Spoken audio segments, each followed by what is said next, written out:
नमस्कार दोस्तों, वेद वेदांत चैनल में आपका बहुत बहुत स्वागत है। श्री स्वामी जी के मुख से वेद मंत्रों के सही प्रमाणिक अर्थ जानने के लिए हमारे चैनल को लाइक, सब्सक्राइब और शेयर ज़्यादा से ज़्यादा करें, ताकि वेदों का अर्थ प्रमाण सहित सभी के पास पहुँचे।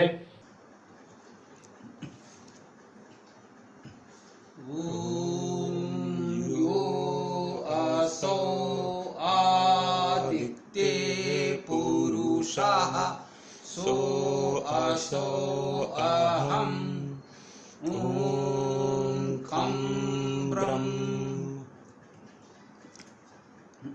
आज हम लोग ऋग्वेद का पुरुष सूक्त प्रारंभ कर रहे हैं। ऋग्वेद मंडल 10 अनुवाक 28 सूक्त 90।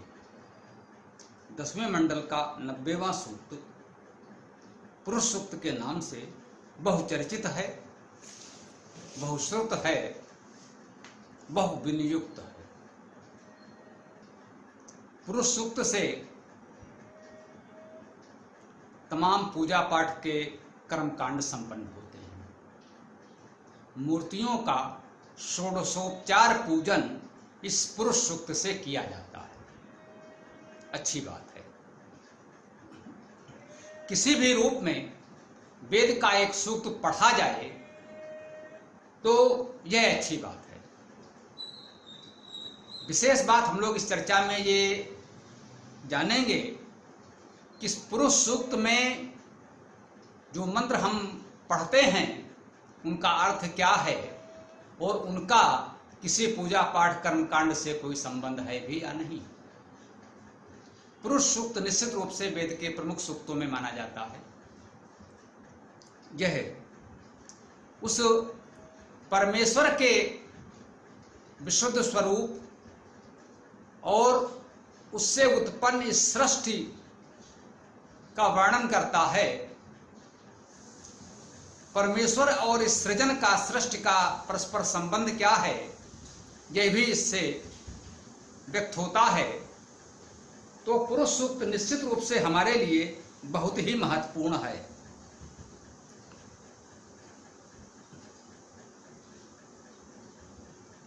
तो ये हमारे वेदायन में तीसरा सूक्त होगा। ऋग्वेद में वेदायन में ऋग्वेद के 5 सूक्त लिए गए हैं। प्रथम अग्नि सूक्त, उसके पश्चात हिरण्यगर्भ सूक्त, नहीं, इंद्र सूक्त। प्रथम अग्नि सूक्त है, उसके बाद इंद्र सूक्त है, और तीसरा सूक्त ये हमारा पुरुष सूक्त है। इसके पश्चात हिरण्यगर्भ और संगठन सूक्त है। ये बड़ी वाली वेदायन में पृष्ठ 57 पर हमारा पुरुष सूक्त ये प्रारंभ हो रहा है।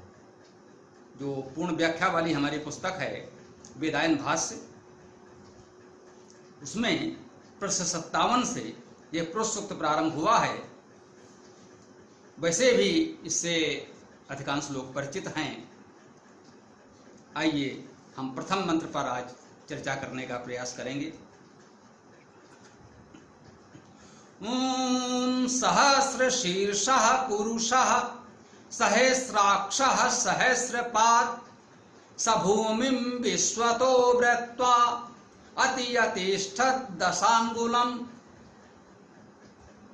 सहस्र शीर्ष वह परम पुरुष, वह सहस्र नेत्र, वह सहस्र पाद, सर्वथा किए याव्रत भू को 10 अंगुल सबसे और अधिक। वह जो परम पुरुष परमेश्वर है, इस मंत्र में कहा जा रहा है सहस्र शीर्षा। वह सहस्र शीर्ष वाला है, उसके हजारों शीर्ष हैं। सहस्र शीर्षा पुरुषा, वह पुरुष जिसके हजारों शीर्ष हैं। यह पुरुष क्या है?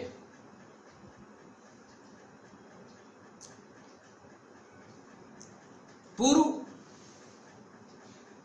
बहुत अव्यय के रूप में होता है। पुर धातु है, अग्रसर, अग्रणी होना, आगे होना, प्रथम होना। सा को सामान्यता शी शयने धातु से विद्वान मानते हैं। जो अग्रशायी है, पुरः शेते इति पुरुषः, इस तरह की व्युत्पत्ति व्याख्या विद्वानों ने की है पुरुष शब्द की। तो जो इस संपूर्ण सृष्टि में सबसे पहले सबसे आगे शयन कर रहा है, जो सबसे पहले स्थित है, जब सृष्टि नहीं होती वो तब अपने मूल शुद्ध स्वरूप में अवस्थित होता है और उसी से क्रमशः सृष्टि का सृजन होने लगता है। तो महत्वपूर्ण बात यह है, सामान्यतः हम देख रहे हैं, जहां तक हम लोग जानकारी प्राप्त करने का प्रयास कर सकते हैं अपनी सीमाओं में, तो सृष्टि का काल तो अनंत जैसा ही प्रतीत होता है। फिर भी दार्शनिकों ने परिकल्पना ही की, यही मानना चाहिए कि क्या कभी ऐसा था जब यह सृष्टि नहीं थी। जब यह सृष्टि नहीं थी तब क्या था? सृष्टि से पूर्व जो अवस्था थी, जो कुछ था, उसी को इस सूक्त में पुरुष कहा गया है। पुरः शेते इति पुरुषः, जो सबसे आगे इस सृष्टि से पहले था वह पुरुष। ये दार्शनिकों की परिकल्पना मान सकते हैं, ऋषियों की अनुभूति भावना कह सकते हैं, वह पुरुष। उसका स्वरूप कैसा है, ये हम इस पुरुष सूक्त में समझने का प्रयास करेंगे। तो सहस्र शीर्षः पुरुषः, वह जो पुरुष है उसके सहस्र शीर्ष हैं, हजारों सिर हैं। सहस्राक्षः, सहस्रों हजारों नेत्र हैं, दृष्टियां हैं। अक्ष धातु का अर्थ है देखना, दृष्टि नेत्र। वह सहस्रों शीर्षों वाला है, सहस्रों आंखों वाला है। अक्ष से ही अभ्रंश आंख है, जो हम लोग आज लोक भाषा में बोलते हैं।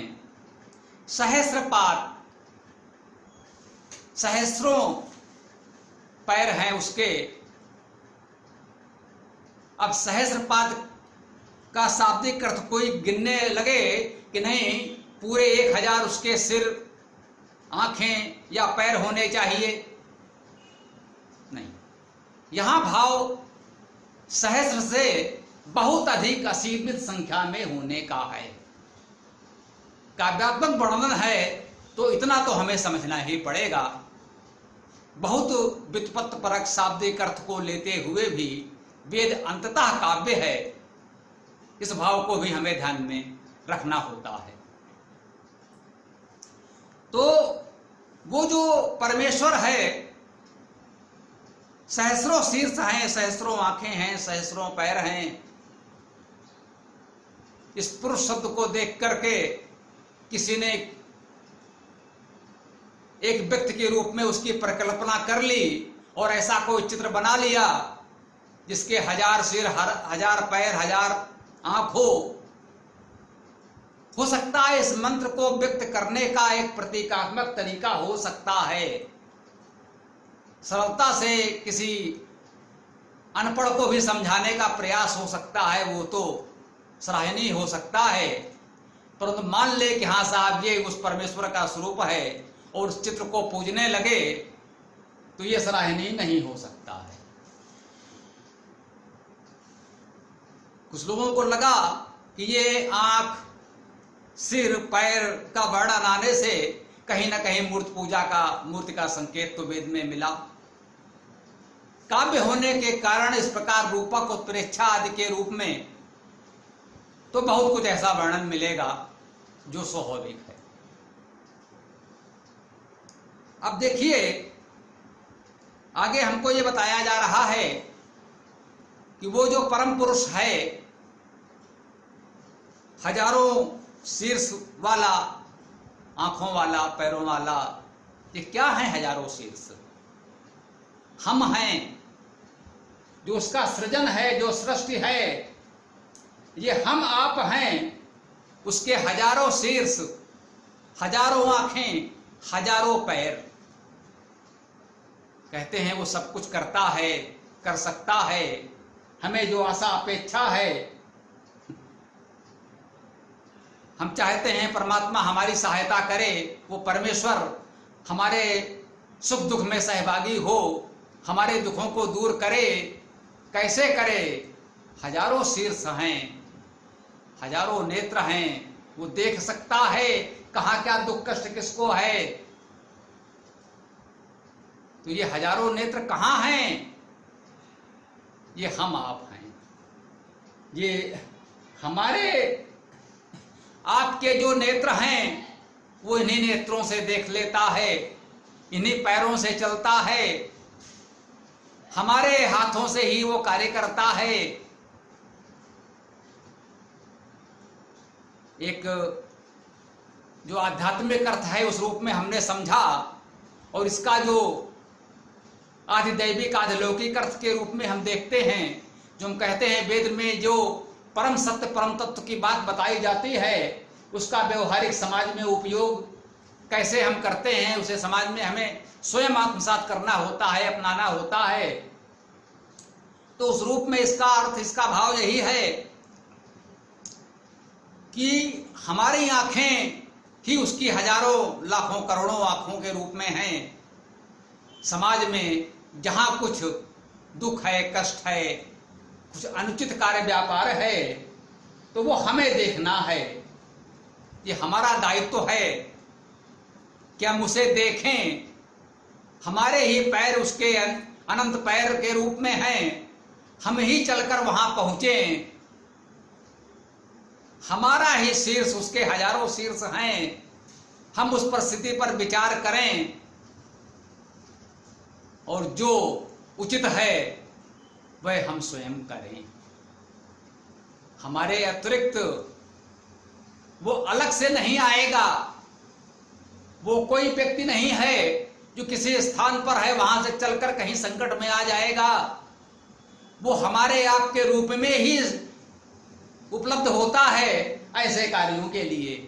यदि ये दायित्व हम नहीं समझेंगे, यह कर्तव्य हम नहीं समझेंगे, तो फिर उसकी आशा लेकर बैठे रहें, ये उचित नहीं है। हम सब उसके स्वरूप हैं, उसकी अभिव्यक्ति हैं, इसीलिए हम व्यक्ति कहलाते हैं। तो ये हमारा ही दायित्व है कि हम इस पर ध्यान रखें और ऐसा करते रहें। अब सृष्टि और उस पुरुष परमेश्वर के बीच का जो संबंध है वो आगे इसी मंत्र में बताया जा रहा है। स भूमिम विश्वतो वृत्वा, सा वह भूमिम, भूमि को। ये भूमि क्या है? भू अर्थात होना, भू धातु का अर्थ होना है। बहुत सरल है, हम सब जानते हैं। इसी से भुवन होता है, इसी से भवन होता है, इसी से भूत होता है। सबका अर्थ है होना। जो कुछ हो, जो कुछ होता है वही भूति है, भूमि है, भवन है, भूत है। वेद में तो यही अर्थ है। तो भूमि का अर्थ यहां पर केवल ये हमारी छोटी सी पृथ्वी नहीं है, केवल यह छोटा सा हमारा लघु ग्रह नहीं है। भूमि का अर्थ है उस परमेश्वर परम पुरुष से उत्पन्न संपूर्ण सृष्टि। जो कुछ हुआ है वह परमेश्वर तो सदा सर्वदा एक रस मूल स्वरूप में विद्यमान रहता ही है। उससे जो यह सृष्टि उत्पन्न होती है, सृजन होता है, यह विशेष है। तो ये जो हुआ है यह भूमि है, और इस भूमि को विश्वतो माने विश्व अर्थात सब, विश्वतो सब से, सब ओर से व्रत्वा, व्रत यहां पर उपसर्ग नहीं है, लगा दें तो अर्थ समझ में आ जाएगा। हम लोग वर्तमान लोक भाषा में आवृत कहते हैं, आवरण कहते हैं। आवृत है, निरावृत है। आवृत अर्थात ढका हुआ, निरावृत खुल गया। तो सभूमि विश्वतो व्रत्वा, वह परमेश्वर परम पुरुष भूमि को, इस संपूर्ण सृष्टि को विश्वतो सब ओर से व्रत्वा ढक कर, संपूर्ण सृष्टि को वह परमेश्वर ढके हुए है, अर्थात वो इस सृष्टि से बड़ा हो गया। ये संपूर्ण सृष्टि मिलकर भी उससे छोटी है, वह बड़ा हो गया। कितना बड़ा है? उसने इस संपूर्ण सृष्टि को ढक रखा है। संपूर्ण सृष्टि में वो सर्वथा व्याप्त है। अति अतिष्ठत दशांगुलम, अति अधिक, या इस संपूर्ण सृष्टि का अतिक्रमण कर, ऐसी भाषा वेद काव्य में कही जाती है।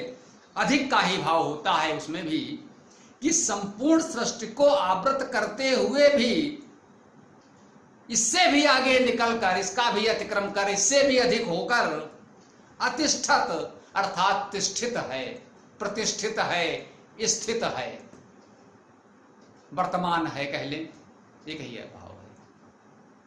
तिष्ठ ठहरना, होना का ही अर्थ यहां देगा। तो अति अतिष्ठित, उससे भी अधिक वो प्रतिष्ठित है। दशांगुलम, 10 अंगुल। अब इस 10 अंगुल को हम आप क्या अपनी उंगलियों से 10 अंगुल नापेंगे? वही बात है कि एक काव्य है, काव्य प्रतीकात्मक रूप से बहुत कुछ कहता है। जैसे वो सहस्र शीर्ष, 1000 शीर्ष, हजारों शीर्ष, अर्थात अनंत अनेक शीर्ष कहा, तो कहते हैं दशांगुलम, संपूर्ण सृष्टि को आवृत करके, ढक करके, उससे भी 10 अंगुल अधिक, 10 अंगुल अर्थात बहुत अधिक, थोड़ा नहीं। वह परमेश्वर परम पुरुष संपूर्ण सृष्टि में संव्याप्त होते हुए उससे भी अधिक है। उस परमेश्वर परम पुरुष का एक अंश मात्र यह संपूर्ण सृष्टि है, और उससे कई गुना अधिक। 10 अंगुल को 10 गुने का भाव समझें तो अधिक स्पष्ट होगा। कुल मिलाकर जो समझे बहुत अधिक, इसको संख्या से तौल कर, नाप कर, गणती गणना करके नहीं कहना चाहिए। मुख्य भाव यही है कि सृष्टि से भी वो बहुत अधिक बड़ा है। ये इस मंत्र का हमने शाब्दिक अर्थ समझा, और इसका भाव स्वतः स्पष्ट है। कहीं अलग से कोई कहानी, व्याख्या, धर्म कथा कहकर सुनाने की आवश्यकता नहीं है। सब कुछ उसने स्पष्ट किया पहले इस मंत्र में। अब पुरुष सूक्त पढ़ते हैं, यह मंत्र पढ़ेंगे और आपके कर्मकांडी पुरोहित कहेंगे अब इतनी दक्षिणा यहां रखो, वस्त्रम समर्पयामि, अक्षतम समर्पयामि, जलम समर्पयामि, दक्षिणाम समर्पयामि। ये वो इन मंत्रों के बाद अपनी ओर से वाक्यांश जोड़कर कहते हैं अब यहां ये दक्षिणा रखो। हमें कोई आपत्ति भी नहीं है। भाव अच्छा हो तो अच्छे कार्य के लिए इस तरह के कुछ प्रयास किए जाएं तो हमें कोई आपत्ति नहीं है।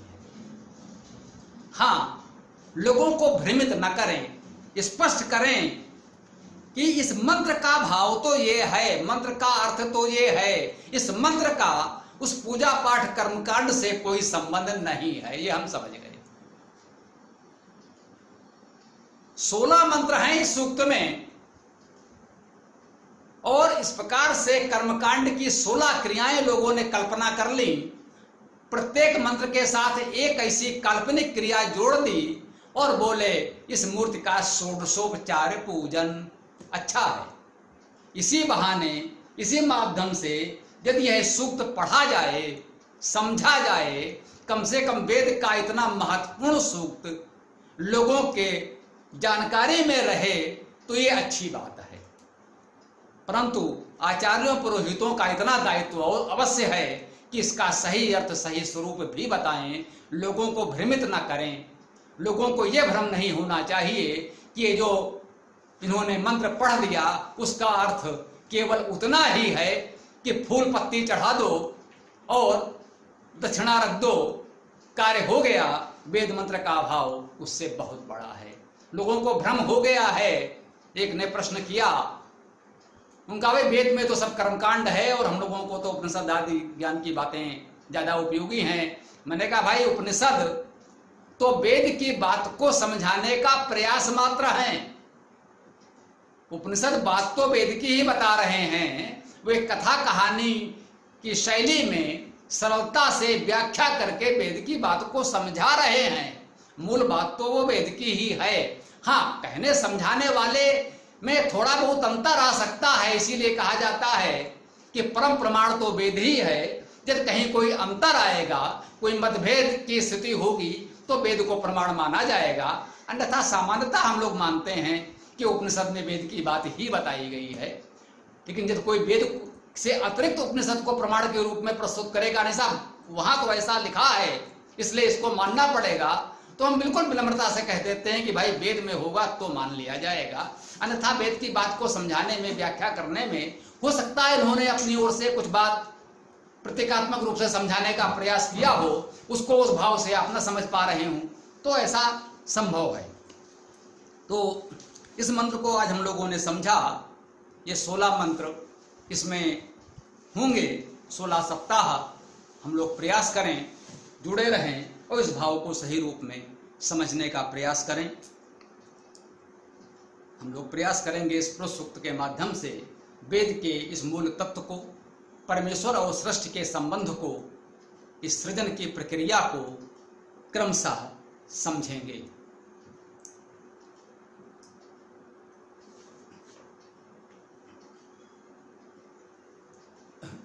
आइए ओम मंत्र हमारे साथ। ओम जो आसो आदित्य पुरुषः सो आसो आहम ओम खम ब्रह्म।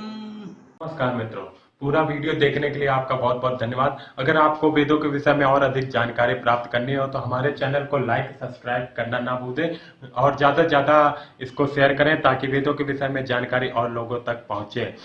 अगर आपको और अधिक जानकारी चाहिए हो तो डिस्क्रिप्शन में हमने अपना मोबाइल नंबर और वेबसाइट और ईमेल आईडी दे दी हुई है। अगर किसी भी विषय में आपको ज़्यादा जानकारी प्राप्त करनी हो या कुछ सवाल जवाब करना हो तो उसमें आप अपना सवाल जवाब भेज सकते हैं। धन्यवाद।